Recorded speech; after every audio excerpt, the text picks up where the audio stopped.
નમસ્કાર વિદ્યાર્થી મિત્રો, લાસ્ટ ટાઈમ આપણે જે વાત કરી હતી એ વાત આપણે કરી હતી પ્રવાહ ઘનતા વિશે, પ્રવાહ ઘનતા નામની રાશિ વિશે. એના વિશે આપણે ચર્ચા કરી હતી. આજે આપણે વાત કરશું ડ્રિફ્ટ વેગ વિશે. ડ્રિફ્ટ વેગ નામની એક રાશિ છે, એના વિશે આપણે આજે ચર્ચા કરશું.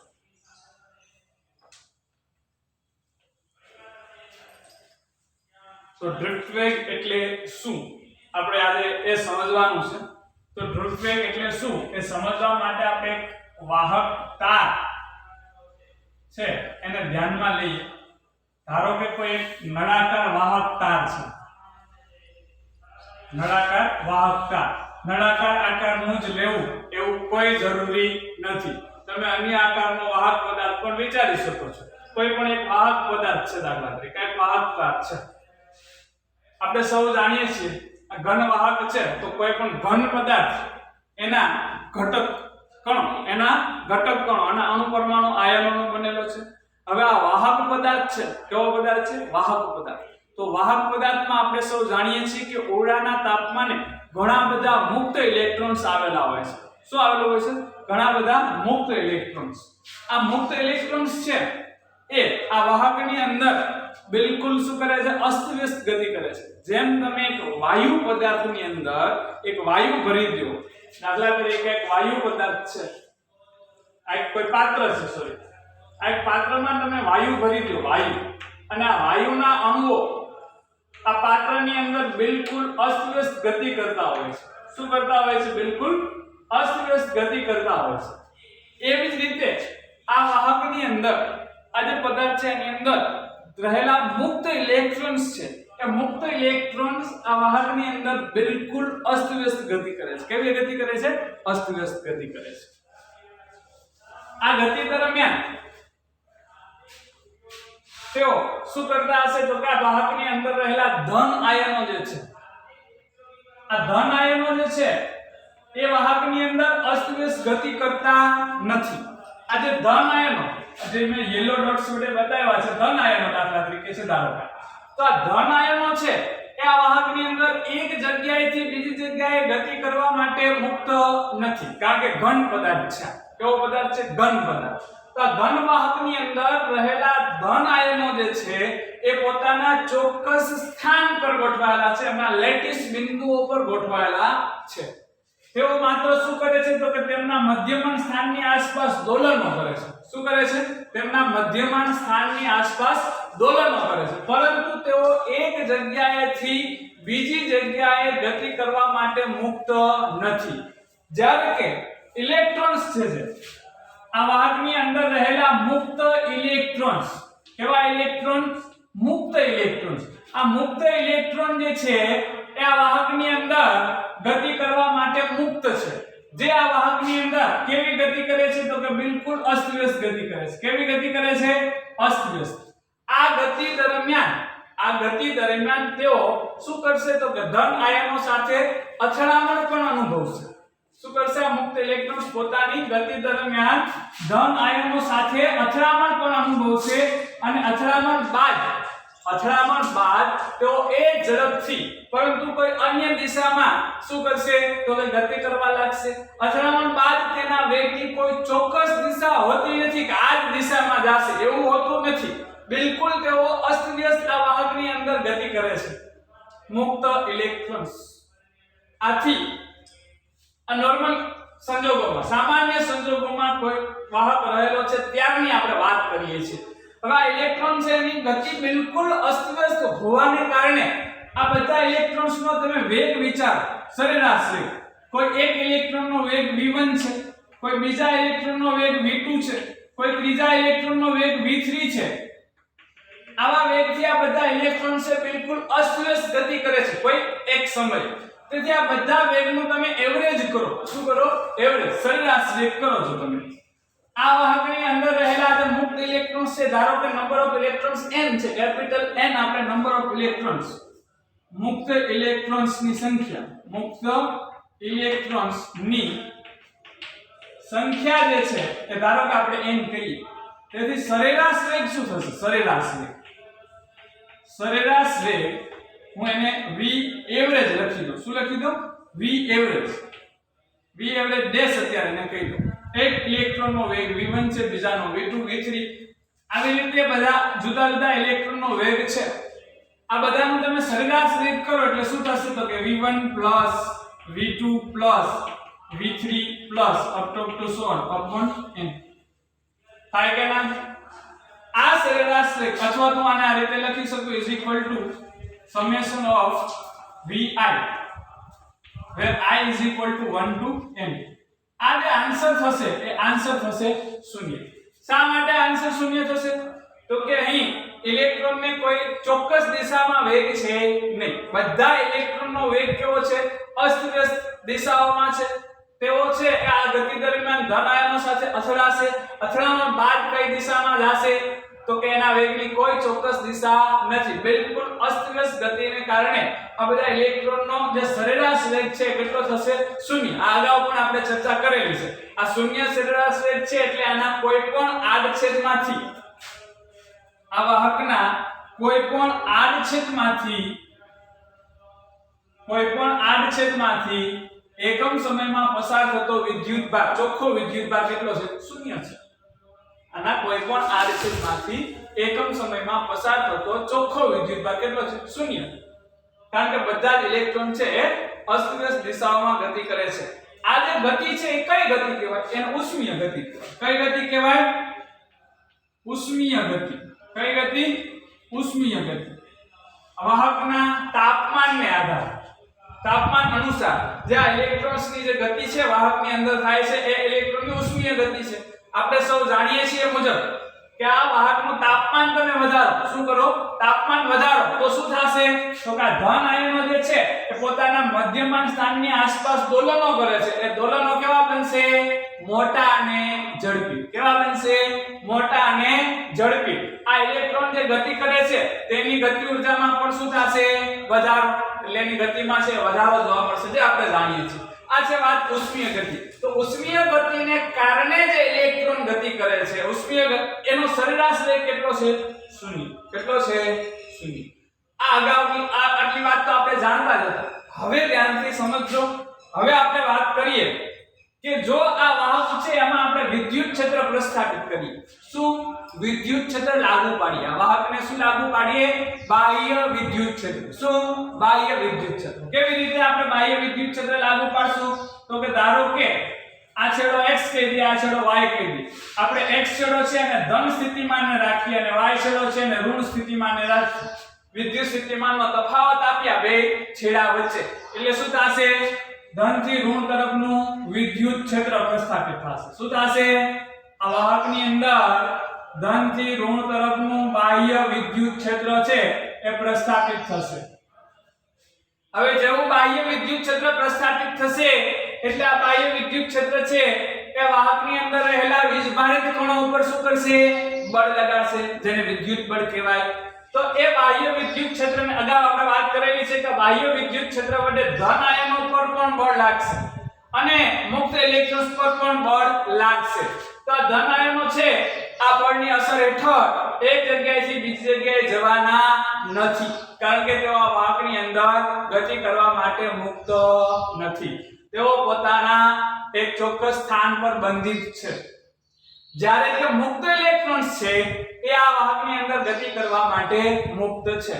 તો બાહ્ય વિદ્યુત ક્ષેત્ર વડે ઇલેક્ટ્રોન ઉપર જે બળ લાગશે એ બળને કારણે શું થશે? ઇલેક્ટ્રોન આ જે દિશામાં બળ લાગશે ચોક્કસ દિશામાં ગતિ કરશે. તો બાહ્ય વિદ્યુત ક્ષેત્ર, બાહ્ય વિદ્યુત ક્ષેત્ર, જો આજે વાત કરી હતી વાત ક્યારે હતી? તો કે બાહ્ય વિદ્યુત ક્ષેત્રની ગેરહાજરીમાં. બાહ્ય વિદ્યુત ક્ષેત્રની ગેરહાજરી એમાં આપણે અગાઉની વાત કરી હતી. હવેની જે વાત છે બાહ્ય વિદ્યુત ક્ષેત્રની હાજરીમાં આપણે વાત કરી. તો બાહ્ય વિદ્યુત ક્ષેત્રની હાજરીમાં શું થશે? તો કે ઇલેક્ટ્રોન પર વિદ્યુત બળ જે લાગશે, ઇલેક્ટ્રોન પર લાગતું વિદ્યુત બળ, વિદ્યુત બળ કેવું બળ ભાઈ? વિદ્યુત બળ કેટલું લાગશે ઇલેક્ટ્રોન પર વિદ્યુત બળ? તો કે તમે જાણો છો કે q વિદ્યુત ભારિત કણ ઉપર બાહ્ય વિદ્યુત ક્ષેત્ર E વડે લાગતું બળ F q E મુજબ અહીંયા વીજભારિત કણ તરીકે આપણે કયું કણ લીધેલ છે? ઇલેક્ટ્રોન. તો ઇલેક્ટ્રોન પર લાગતું બળ શું થશે? તો કે E આ માઈનસ સંજ્ઞા શું બતાવે છે? માઈનસ સંજ્ઞા છે બતાવે છે કે આ બળ છે એ બાહ્ય વિદ્યુત ક્ષેત્ર કરતા વિરુદ્ધ દિશામાં છે. ખાલી તમારા બાહ્ય બળનું મૂલ્ય જ જોતું હોય તો મૂલ્ય જ જો જોતું હોય ખાલી માત્ર મૂલ્ય તો આ મૂલ્ય આપણે લખશું E એટલે ઇલેક્ટ્રોન પરના વીજભારનું મૂલ્ય અને E એટલે બાહ્ય વિદ્યુત ક્ષેત્રનું મૂલ્ય. અહીંયા જે માઈનસ સંજ્ઞા છે એના એ એવું દર્શાવે છે કે ઇલેક્ટ્રોન પર લાગતું બળ બાહ્ય વિદ્યુત ક્ષેત્ર E ની વિરુદ્ધ દિશામાં છે. આ F અને E આ બંને વિરુદ્ધ દિશામાં, તેના માટેની સંજ્ઞા છે માઈનસ. માત્ર મૂલ્ય જોતું હોય તો E E. ચલો, આટલું બળ ઇલેક્ટ્રોન પર લાગશે. કેટલું? તો કે E મૂલ્યનું બળ કઈ બાજુ લાગશે? કઈ દિશામાં લાગશે? તો કે બાહ્ય વિદ્યુત ક્ષેત્ર કરતા વિરુદ્ધ દિશામાં. બાહ્ય વિદ્યુત ક્ષેત્ર કરતા વિરુદ્ધ દિશામાં. એના કારણે શું થશે? તો કે ઇલેક્ટ્રોન પ્રવેગી ગતિ કરશે. તેથી ઇલેક્ટ્રોન કેવી ગતિ કરશે? ઇલેક્ટ્રોન પ્રવેગી ગતિ કરશે. શા માટે પ્રવેગી ગતિ કરશે? તો કે એના પર બાહ્ય બળ લાગે છે એટલે. તો આ પ્રવેગ કેટલો થશે? તો કે પ્રવેગમાં તમે જાણો છો કે બળ ના છેદમાં એનું દળ. તો ઇલેક્ટ્રોન પર લાગતું બળ છેદમાં ઇલેક્ટ્રોનનું દળ. આ દળ છે એ કોનું છે? ઇલેક્ટ્રોનનું. એટલે આ ઇલેક્ટ્રોનનો પ્રવેગ મળશે તમને. સમીકરણ 1 છે એમાંથી તમે F ની વેલ્યુ મૂકો એટલે શું થશે? -E/E/m. ફરીથી કહી દઉં, માઈનસ અહીંયા શું બતાવશે કે પ્રવેગ અને બાહ્ય વિદ્યુત ક્ષેત્ર બંને વિરુદ્ધ દિશાના છે. માત્ર તમને પ્રવેગનું મૂલ્ય જોતું હોય તો E/E/m. અહીંયા m શું છે? ઇલેક્ટ્રોનનું દળ. m છે એ શું છે? ઇલેક્ટ્રોનનું દળ. મિત્રો હવે ખાસ સમજવાનું છે કે એ અહીં ઇલેક્ટ્રોન છે એ જેટલા અચળ પ્રવેગથી ગતિ કરશે નહીં. કેવી ગતિ નહીં કરે? એ જેટલા અચળ પ્રવેગથી ગતિ કરશે નહીં. શા માટે હું તમને સમજાવું છું. જો સૌથી પહેલા આપણે ફરીથી વાત કરી દઈએ બાહ્ય વિદ્યુત ક્ષેત્રની ગેરહાજરી હતી ત્યારે શું થતું હતું? તો કે ઇલેક્ટ્રોન છે એ વાહકતાની અંદર ગતિ તો કરતા જ હતા. કઈ ગતિ? ઉષ્મીય ગતિ. કઈ ગતિ? ઉષ્મીય ગતિ. આ ગતિ દરમિયાન ઇલેક્ટ્રોન આ વાહકની અંદર બિલકુલ અશ્લેષ ગતિ કરતા હતા. આ ગતિ દરમિયાન તેઓ ધન આયનો સાથે અથડામણ અનુભવતા હતા. અથડામણ પછી તેમના વેગની કોઈ ચોક્કસ દિશા હોતી નથી. બિલકુલ અશ્લેષ ગતિ કરતા હતા. એને કારણે એનો સરેરાશ વેગ કેટલો છે? 0. હવે આપણે શું કર્યું? બાહ્ય વિદ્યુત ક્ષેત્ર લાગુ પાડ્યું. તો તફાવત શું જોવા મળશે? તો કે ધારો કે કોઈ એક ઇલેક્ટ્રોનને હવે આપણે ધ્યાનમાં લઈએ, બધા ઇલેક્ટ્રોન નહીં, કોઈ એક ઇલેક્ટ્રોનને આપણે અત્યારે ધ્યાનમાં લઈએ સમજવા માટે, બરાબર છે? ધારો કે કોઈ એક ઇલેક્ટ્રોન બાહ્ય વિદ્યુત ક્ષેત્રની ગેરહાજરીમાં, મિત્રો બાહ્ય વિદ્યુત ક્ષેત્રની ગેરહાજરીમાં ગતિ કરતો કોઈ સમયમાં A થી B સુધી પહોંચે છે. કોઈ ડેલ્ટા t સમયમાં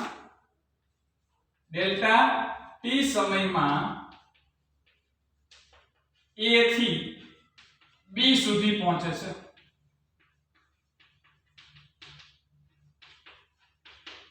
ક્યારે? બાહ્ય વિદ્યુત ક્ષેત્રની ગેરહાજરીમાં. ઈ જ ઇલેક્ટ્રોન હવે બાહ્ય વિદ્યુત ક્ષેત્રની હાજરીમાં શું થશે? અગાઉ એના પર કોઈ બાહ્ય વિદ્યુત ક્ષેત્ર લગાવેલ નહોતું એટલે એના પર કોઈ બાહ્ય બળ લાગતું નહોતું. કેવી ગતિ કરતો હતો? ઉષ્મીય ગતિ. હવે આપણે બાહ્ય વિદ્યુત ક્ષેત્ર લાગુ પાડ્યું એટલે ઇલેક્ટ્રોન પર શું થશે? બાહ્ય બળ લાગશે.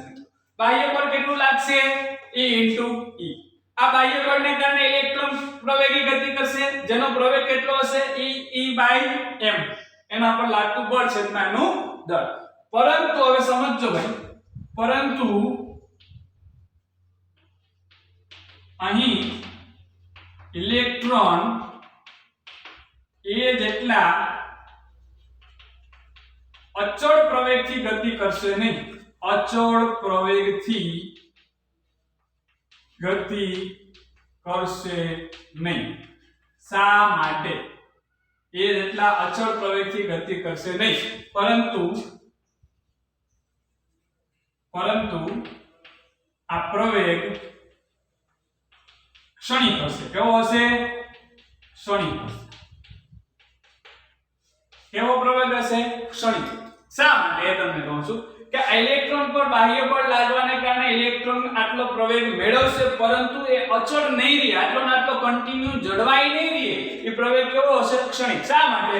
તો કે આ ઇલેક્ટ્રોન છે એના પર આ બળ લાગવાને કારણે પ્રવેગી ગતિ કરશે, પરંતુ એ પ્રવેગી ગતિ કરશે અને જ્યારે ધન આયન સાથે અથડાશે, કોની સાથે અથડાશે? ધન આયન સાથે અથડાશે મિત્રો. અથડામણ થશે એટલે ફરીથી શું થશે?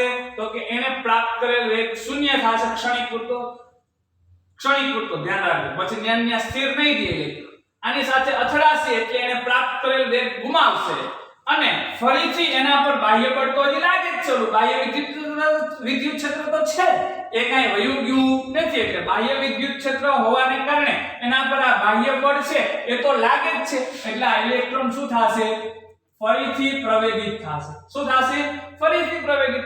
ફરીથી જ્યારે તે ધન આયન સાથે અથડામણ અનુભવશે તો ફરીથી એને પ્રાપ્ત કરેલ વેગ શું થઈ જશે?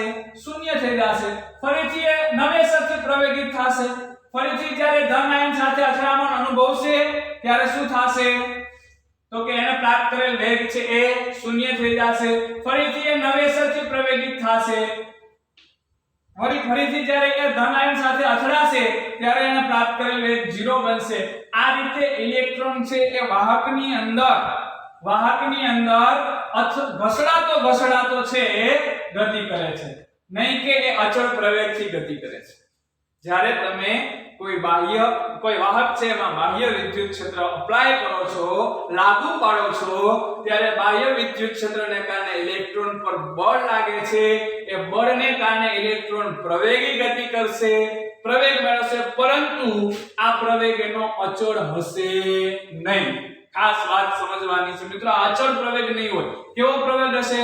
ક્ષણિક પૂરતો હશે. શા માટે? મેં હમણાં સમજાવ્યું કે ઇલેક્ટ્રોન છે એના પર બળ લાગવાને કારણે પ્રવેગી ગતિ કરશે, પરંતુ જ્યારે તે ધન આયન સાથે અથડાશે ત્યારે એને પ્રાપ્ત કરેલ વેગ અહીંથી અહીંયા સુધી એની ગતિ કેવી છે? પ્રવેગી ગતિ છે. એને કારણે જે એને વેગ મળ્યો એ ગુમાવશે, ફરીથી નવેસરથી પ્રવેગિત થશે. આટલો માર્ગ છે. અહીંયા અથડામણ નંબર 1 હું આપું, ધારો કે અહીંયા ફોર એક્ઝામ્પલ ધારો કે અથડામણ નંબર 1 આપો, અહીંયા અથડામણ નંબર 2 આપો, અહીંયા અથડામણ નંબર 3 આપો, તો 1 થી 2 અથડામણ નંબર 1 થી અથડામણ નંબર 2 વચ્ચેનો જે માર્ગ છે, કયો માર્ગ? વચ્ચેનો જે માર્ગ, એમાં એ પ્રવેગી ગતિ કરે છે એટલે એ વેગ મેળવે છે. ફરીથી અહીંયા અથડામણ અનુભવશે ત્યારે એને મેળવેલ વેગ ગુમાવશે, ફરીથી નવેસરથી પ્રવેગિત થશે. આવી રીતે ઇલેક્ટ્રોન છે ઘસડાતો વાહકની અંદર ગતિ કરશે. કેવી રીતે ગતિ કરશે? ઘસડાતો. એનો પ્રવેગ છે અચળ હશે નહીં. કેવો હશે? ક્ષણિક હશે. કેવો હશે? ક્ષણિક. તો આને કારણે આપણને પરિણામી અસર કેવી મળે છે?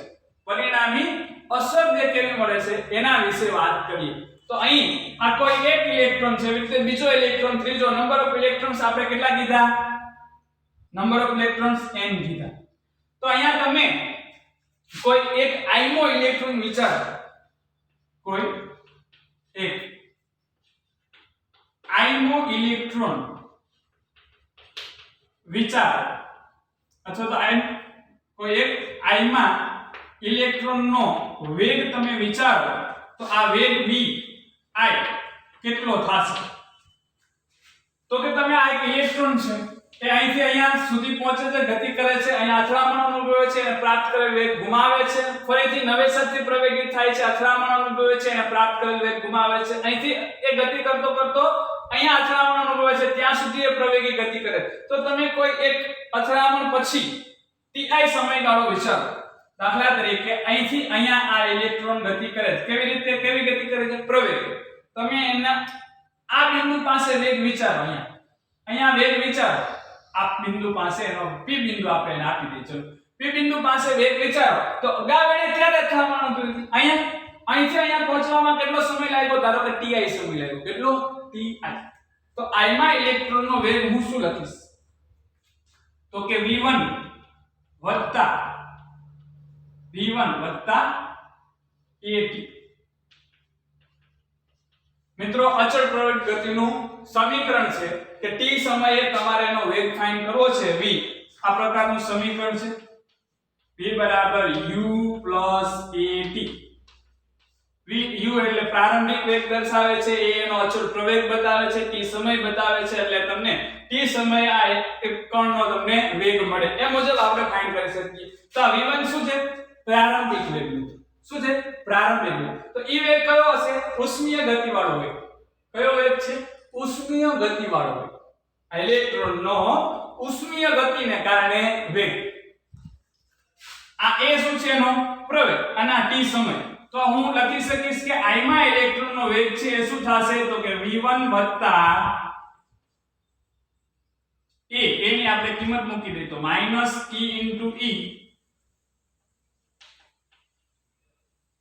अपॉन इलेक्ट्रॉनનું દળ m.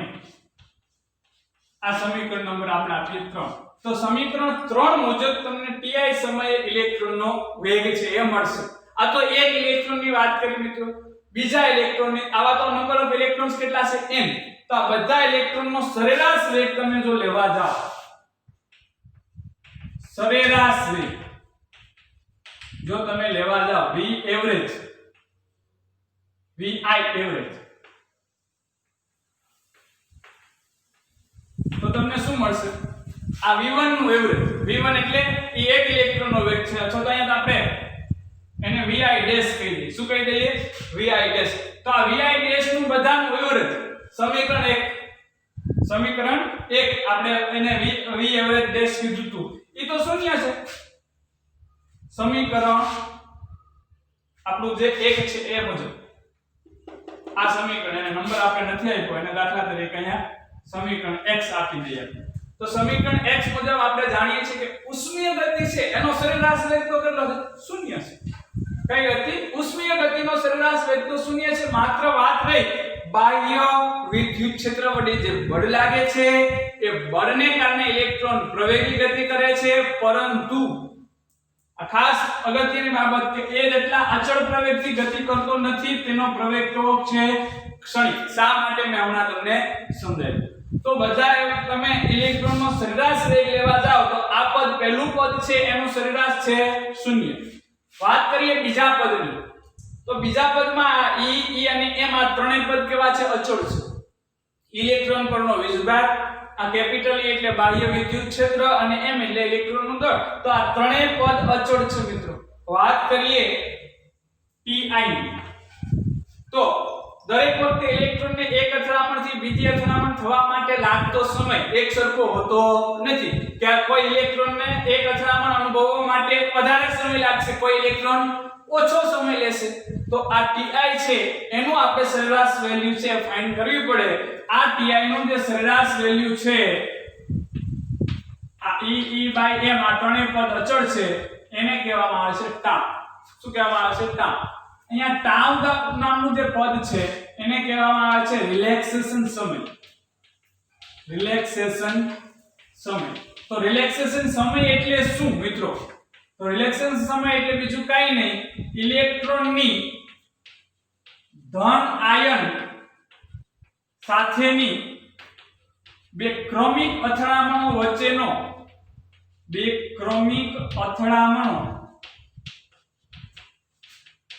વચ્ચેનો સરેરાશ સમયગાળો. કેવો સમયગાળો? સરેરાશ સમયગાળો. આને કહેવાય રિલેક્સેશન સમય. રિલેક્સેશન સમય એટલે શું? તો કે આપણે અગાઉ વાત કરી કે આ ઇલેક્ટ્રોન જ્યારે આ વાહકની અંદર ગતિ કરે છે ત્યારે તેઓ ધન આયનો સાથે અથડામણ અનુભવતા ગતિ કરતા હોય.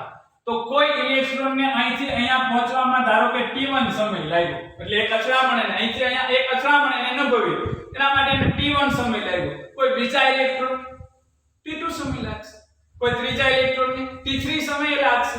આ બધાનો સરેરાશ સમય અથવા તો આ 1 થી 2 નંબરની અથડામણ લાગવા માટે અને અથડામણ કરવા માટે કેટલો સમય લાગ્યો t1 પછી અહીંથી અહીંયા કેટલી અથડામણ આ બીજી અથડામણ થી ત્રીજી અથડામણ થવા માટે કેટલો સમય લાગ્યો t2 અહીંથી આ અથડામણ થવા માટે કેટલો સમય લાગ્યો t3 આ બધાનો સરેરાશ સમય કરો તમે કરો બે કોઈ પણ બે ક્રમિક અથડામણો વચ્ચેનો જે સમયગાળો છે એને સરેરાશ વેલ્યુ એની એવરેજ વેલ્યુ એને કહેવામાં આવે છે રિલેક્સેશન સમય ઇલેક્ટ્રોનની ધન આયનો સાથેની બે ક્રમિક અથડામણો વચ્ચેનો સરેરાશ સમયગાળો એને કહેવાય રિલેક્સેશન સમય તો મિત્રો આ તમને મળ્યું કોઈ ઇલેક્ટ્રોનનો સરેરાશ વેગ શું મળ્યો સરેરાશ વેગ આમાં કોઈ આ જે પદ છે e m અને τ આ એકેય પદ હવે સમય ઉપર આધારિત નથી તો તમને એવરેજ વેગ મળ્યો મિત્રો આ જે વેગ મળ્યો સમીકરણ નંબર આપણે એને આપી દઈએ 4 એને કહેવામાં આવે છે ડ્રિફ્ટ વેગ એને કહેવામાં આવે છે ડ્રિફ્ટ વેગ ડ્રિફ્ટ એટલે શું ઘસડાવો ડ્રિફ્ટ એટલે શું ઘસડાવો તો મિત્રો આપણે જેમ વાત કરીએ કે ઇલેક્ટ્રોન જ્યારે વાહકની અંદર ગતિ કરે છે ત્યારે કોઈ અચળ પ્રવેગથી ગતિ કરતો નથી કેવી રીતે ગતિ કરે છે તો કે જ્યારે વાહકમાંથી ઇલેક્ટ્રોન પસાર થાય છે ગતિ કરે ત્યારે તેઓ સતત ધન આયનો સાથે અથડાતો ગતિ કરતો જાય છે કેવી રીતે ગતિ કરતો જાય છે અથડાતો અથડાય ત્યારે અહીંયા પ્રાપ્ત કરેલ વેગ ગુમાવી દે છે મિત્રો તો યાર એક રીતે ઇલેક્ટ્રોન છે આ વાહકની અંદર ઢસડાતો ગતિ કરે છે કેવી રીતે ગતિ કરે છે ઢસડાતો ગતિ કરે છે એટલે એનો પ્રવેગ છે અચળ રહેતો નથી પરંતુ આ જે ગતિ કરે છે એ ગતિ લગભગ કેના જેવી મળે છે સરેરાશ વેગ જેવી આ ઢસડાતો જે ગતિ કરે છે એનો અસરકારક સરેરાશ વેગ કેટલો મળે છે આ ઢસડાતો જે ગતિ કરે છે એનો જે અસરકારક સરેરાશ વેગ જે છે અસરકારક સરેરાશ વેગ એને કહેવામાં આવે છે ડ્રિફ્ટ વેગ ડ્રિફ્ટ નામ એટલા માટે આપ્યું મિત્રો કે આ ઇલેક્ટ્રોન કેવી રીતે ગતિ કરે ઢસડાય ગતિ ડ્રિફ્ટ એટલે ઢસડાવ તો આ જે ઢસડાય ઇલેક્ટ્રોન જે ગતિ કરે છે એનો જે પરિણામી વેગ છે અથવા તો અસરકારક જો ઇલેક્ટ્રોન અહીંયા પ્રવેગી ગતિ કરતો નથી કારણ કે પ્રવેગ તો કેવો છે ક્ષણ પૂરતો જ છે ફરીથી એને જે પ્રાપ્ત કરેલ વેગ ગુમાવે ફરીથી નવેસરથી પ્રવેગિત થાય આ રીતે આમ ઢસડાતો ઇલેક્ટ્રોન જે ગતિ કરતો જાય છે એનો જે પરિણામી અસરકારક વેગ છે એ વેગને કહેવામાં આવે છે ડ્રિફ્ટ વેગ મિત્રો આ ડ્રિફ્ટ વેગને આપણે vd વડે બતાવશું કોના વડે બતાવશું vd તો આ ડ્રિફ્ટ વેગનું મૂલ્ય કેટલું થશે તો કે e * m * τ અહીંયા માઈનસ શું દર્શાવે છે મિત્રો કે આ ડ્રિફ્ટ વેગ અને બાહ્ય વિદ્યુત ક્ષેત્ર વિરુદ્ધ દિશામાં છે કોના માટે ઇલેક્ટ્રોન માટે આ તો વાત કરી આપણે ઇલેક્ટ્રોન થી ધારો કે કોઈ ધનવિદ્યુત કણ ગતિ કરે એનો વીજભાર કેટલો છે તો q જેટલો ધારો તો q વિદ્યુત કણ માટે આ ડ્રિફ્ટ વેગ શું થશે ઇલેક્ટ્રોન ને બદલે કોઈ q વીજભારિત કણ માટે ડ્રિફ્ટ વેગ શું થશે તો કે vd અહીંયા ઇલેક્ટ્રોન માટે આપણે e મૂક્યું છે એની જગ્યાએ આપણે મૂકશું q * e / m * τ પણ અહીંયા m મિત્રો શું હશે ઓલા q વિદ્યુત કણનું દળ અહીંયા એમાં ઇલેક્ટ્રોનનું દળ છે હવે જો કોઈ q વિદ્યુત કણ માટે આ સેમ વસ્તુ આપણે ડ્રિફ્ટ વેગની વાત કરીએ તો એના માટે ડ્રિફ્ટ વેગ શું થશે q * e / mq મેં લખ્યું છે આ mq શું થશે q વીજભારિત કણનું દળ q સફિક્સમાં લખ્યું ત્યાં વીજભાર નથી એટલે q કેન્સલ નહીં કરતા q સફિક્સમાં મતલબ કે આ m છે કોનું દળ છે ઓલા q વીજભારિત કણનું અને τ એટલે રિલેક્સેશન સમય એટલે કોનો આ q વીજભારિત કણનો રિલેક્સેશન સમય એટલે શું એની ધન આયનો સાથેની બે ક્રમિક અથડામણો વચ્ચેનો સરેરાશ સમયગાળો મિત્રો તો હવે આપણે વાત કરીએ આના માટે ખાલી મૂલ્ય જ જોતું હોય તમારે ડ્રિફ્ટ વેગનું માત્ર મૂલ્ય તો તમારા માઈનસ સંજ્ઞા લેવાની કોઈ જરૂર નથી માત્ર મૂલ્ય જોતું હોય તો ઇલેક્ટ્રોનનું વીજભાર બાહ્ય વિદ્યુત ક્ષેત્રનું મૂલ્ય છેદમાં ઇલેક્ટ્રોનનું દળ * τ તો તમને આ ડ્રિફ્ટ વેગનું મૂલ્ય છે મળી જાય તો આ ઇલેક્ટ્રોન જે વાહકદારની અંદર જે ઢસડાઈને ગતિ કરે છે એનો જે અસરકારક સરેરાશ વેગ મળે છે એ અસરકારક સરેરાશ વેગને આ ઇલેક્ટ્રોનનો ડ્રિફ્ટ વેગ કહેવામાં આવે છે તો બહુ સિમ્પલ વાત છે એમાં કોઈ અઘરી વાત છે નહીં થેન્ક યુ